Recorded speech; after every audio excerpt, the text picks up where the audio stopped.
Hi, this presentation will provide you with a comprehensive review of the predominant information diffusion simulation models used in understanding information spread in social networks. I'm Cha-Shin Ling. Along with me on this presentation, we have Mai, Bing-Jae, and Anchi.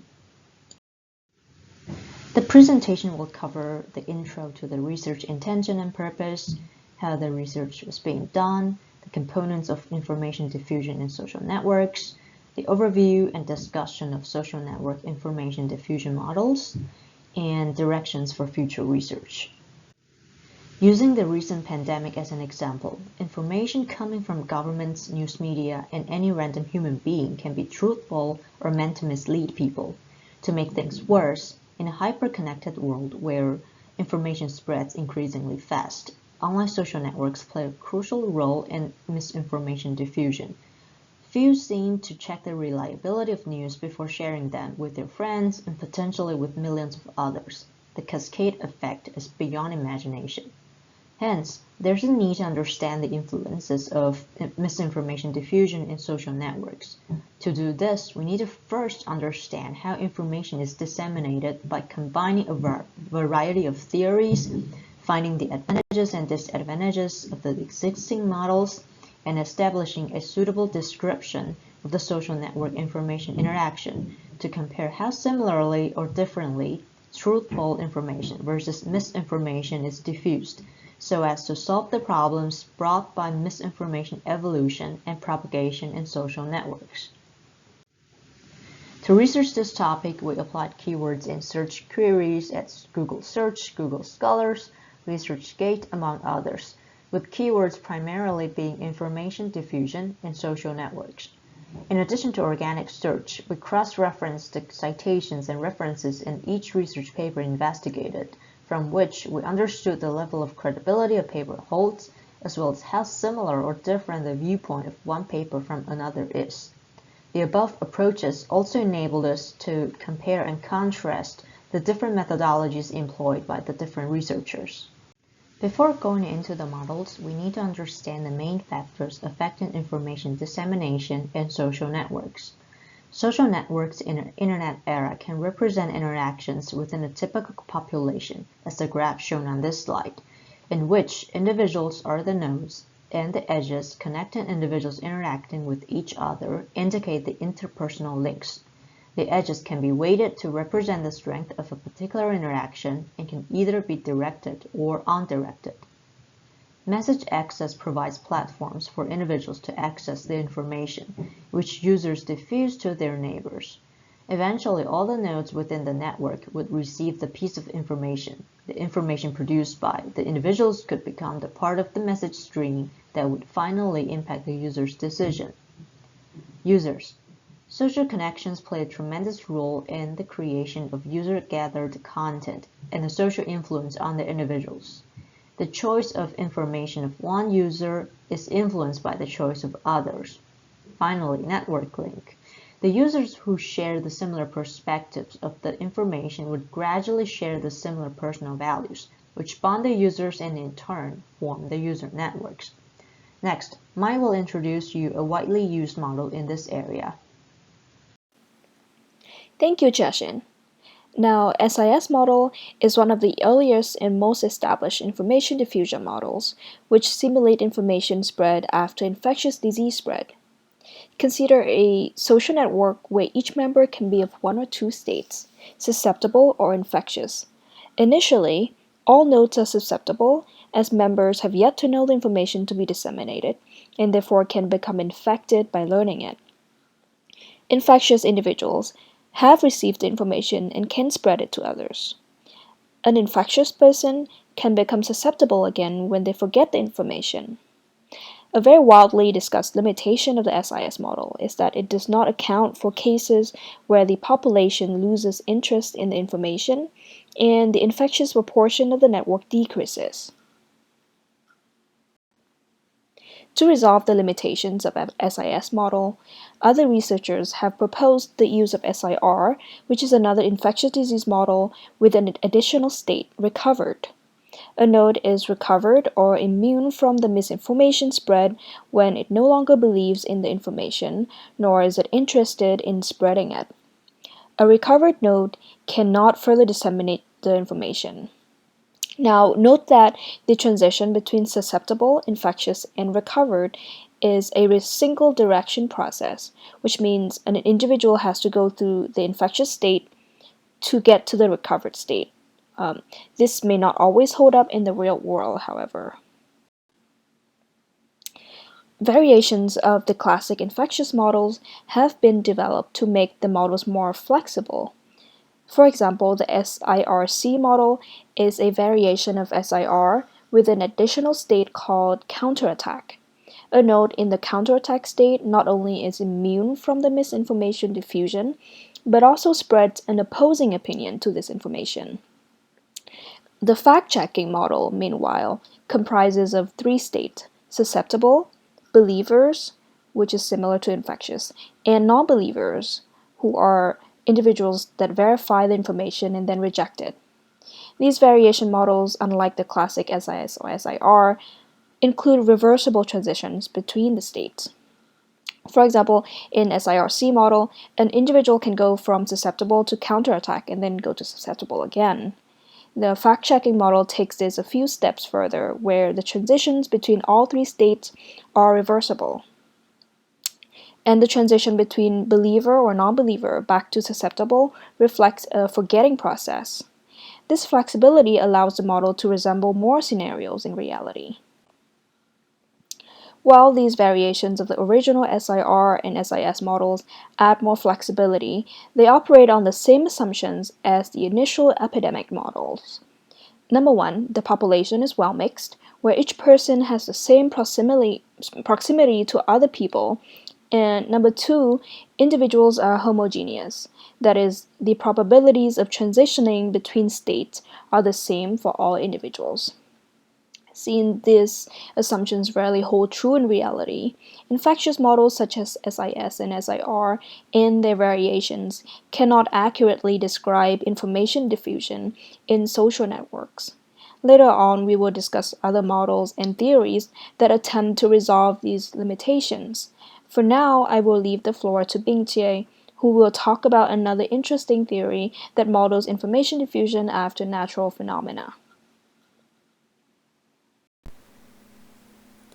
Thank you, Mai. While the SIR model initially tells about disease spreading, the percolation model is first used to mimic fluid or gas passing through a porous medium. Think of this process as water passing through the porous soil. The starting point can be any of the squares shown in the figure. The black squares are the blocked side. The white squares are where water can pass through. Each black square would only turn white when its adjacent square is white, and the probability P of which is assumed to remain uniform throughout the process. The left chart shows that the water is percolated while water is blocked in the right chart. In terms of implementation of percolation model in information diffusion, as we can see from the chart, each node represents the individual, and the link between the nodes stands for the connection. We assume that there are end users in a connected network with varying probability R. For example, the first person A has opinion J on the information. He can pass on his opinion to person B and C.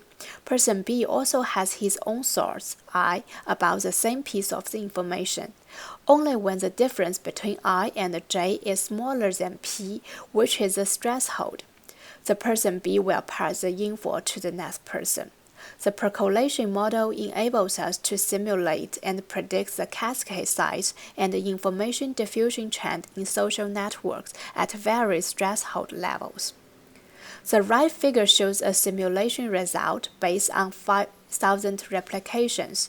We can see a relatively small change in the threshold can result in increased probability for rapid information spread.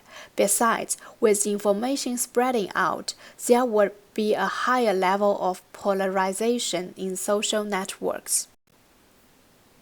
When users are exposed to new messages they are uncertain about, they tend to accept, agree, and share the information that's similar to their value, and do the opposite with the information they disapprove. During this information diffusion process, people are clustered into echo chambers, which then form homogeneity and polarization.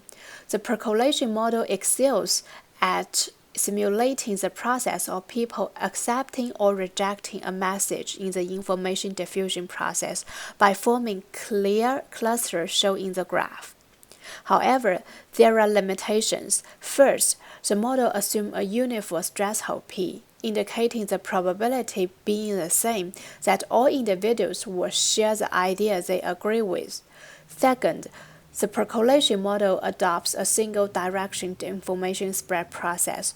Only the individuals in the first step can share information with those in the second step, but not vice versa. Both assumptions do not hold true in reality. Then Anchi will talk about the graph theory. Thank you, Lulu. This is Anqi. I will now explain the application of graph theory in information diffusion. Graph theory is used to model pairwise relations between objects. Nodes and links are components in graph theory that are most used in studies of information diffusion. Now, nodes can carry properties denoted with colors. In the figure, the blue nodes represent the influencers who accept the misinformation, and the red nodes represent individuals who reject the misinformation later. Simulations from the study show that misinformation can be reversed when a certain number of nodes in the network take part in reversing the information spread. As for links, the strength of links determines the node's role in information spread. By viewing strong ties formulating cliques, clique means any two members within one clique are connected by strong links. We can conclude that strong links serve as common knowledge pools and credibility and influence sources, and weak ties act as information and innovation channels. Graph theory is not a fixed model but a helpful tool in visualizing the process of information propagation, as it shows the simulation results of information spread, as seen in the picture. Next, Mike will talk about how graph theory helps verify SIR and SIS model. Thank you, Angie.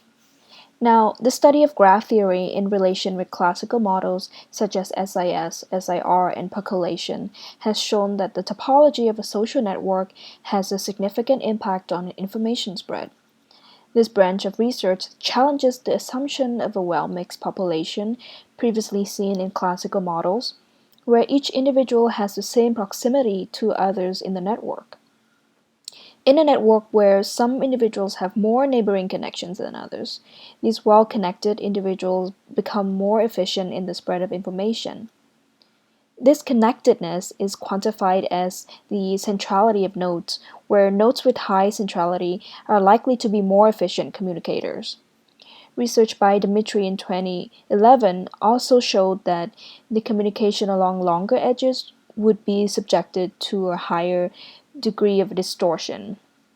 In other words, not only is the positioning of nodes in a network important to the efficiency of information spread, so is the distance or the link between the nodes.